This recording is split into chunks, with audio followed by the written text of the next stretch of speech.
这是我用了3年的免揉馍面包配方，5分钟就可以揉好面团，而且用中筋面粉也可以做。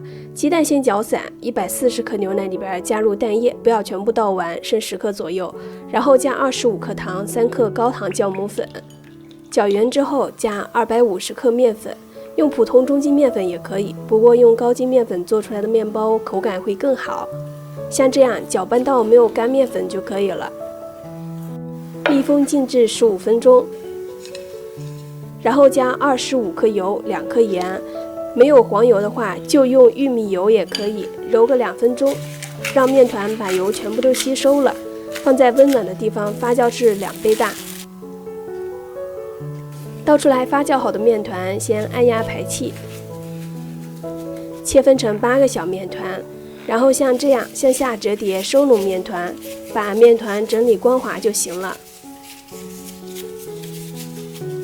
全部做好之后松弛15分钟，撒一点干面粉擀成圆形，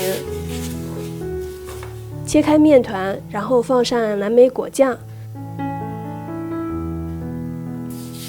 像视频中这样，把果酱包裹住。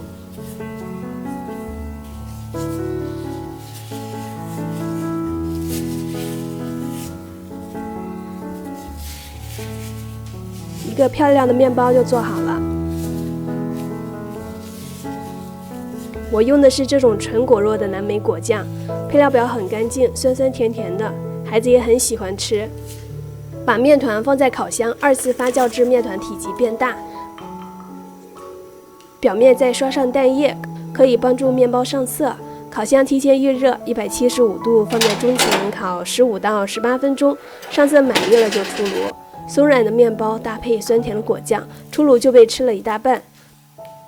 面包可以放在密封袋里保存，吃的时候复烤3分钟左右，就和刚烤出来的一样好吃。喜欢的话你也试试。我是香香，下期见。